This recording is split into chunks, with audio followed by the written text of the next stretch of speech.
পরিবেশের ভারসাম্য রক্ষা, জলবায়ু পরিবর্তনে বিরূপ প্রভাব মোকাবেলা এবং সবুজ খাগড়াছড়ি গড়ার লক্ষ্যে সেনাবাহিনীর 203 পদাতিক ব্রিগেড ও খাগড়াছড়ি রিজিয়নের সহযোগিতায় এবং খাগড়াছড়ি জোনের ব্যবস্থাপনায় মাসব্যাপী বৃক্ষরোপণ কর্মসূচি উদ্বোধন করা হয়েছে। 21 জুন সকাল 11:30টায় খাগড়াছড়ি সরকারি কলেজ মাঠ প্রাঙ্গণে আয়োজিত অনুষ্ঠানে প্রধান অতিথি হিসেবে বৃক্ষরোপণ কর্মসূচি উদ্বোধন করেন খাগড়াছড়ি রিজিয়নের region commander brigadier general KM Obaidul Haque. উদ্বোধনের পরপরই পরিবেশ সচেতনতা বৃদ্ধির লক্ষ্যে একটি বর্ণাঢ্য শোভাযাত্রা অনুষ্ঠিত হয়। শোভাযাত্রাটি শহরের গুরুত্বপূর্ণ সড়ক প্রদক্ষিণ করে চেঙ্গি স্কোয়ারে গিয়ে শেষ হয়।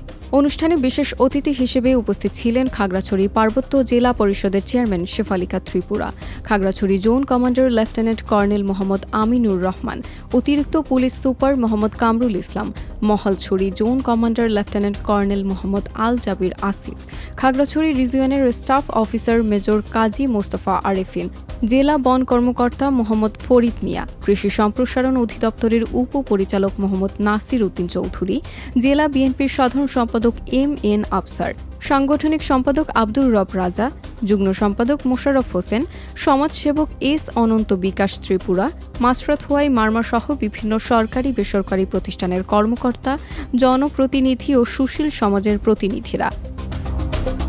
অনুষ্ঠানে জানানো হয়, খাগড়াছড়ি জেলায় পরিবেশ সংরক্ষণ ও বন্যাঞ্চল সম্প্রসারণের লক্ষ্যে সেনাবাহিনীর উদ্যোগে 5 বছরের ধাপে ধাপে 20 লাখ বৃক্ষরোপণের মহাপরিকল্পনা গ্রহণ করা হয়েছে। এর মধ্যে চলতি বছরের জুন, জুলাই ও আগস্ট মাসে প্রায় 2.5 লাখ ফলজ, বনজ ও ঔষধি গাছের চারা রোপণ করা হবে। 25 কোটি বৃক্ষরোপণ এবং এই বাংলাদেশে বনায়ন সেই বিষয়টি বাস্তবায়িত হবে, সেটি আমি আশা করছি। বর্জ্য যেটা আছে, প্লাস্টিক বর্জ্য, সেটাও কিন্তু আমাদের ম্যানেজ করতে হবে।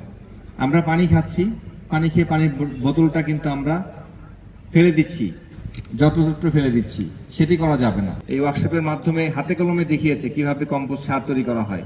এই উদ্যোগটা আমাদের সমস্ত খাগড়াছড়িতে অব্যাহত থাকবে। আমরা বিভিন্ন সময়ে বিভিন্ন পাড়াগুলোতে বা বিভিন্ন ইউনিয়নগুলোতে যে মানুষজনকে এই শিক্ষায় শিক্ষিত করব কিভাবে আমরা এই উচ্ছিষ্ট থেকে আমরা একটা কম্পোস্ট সার তৈরি করতে পারি।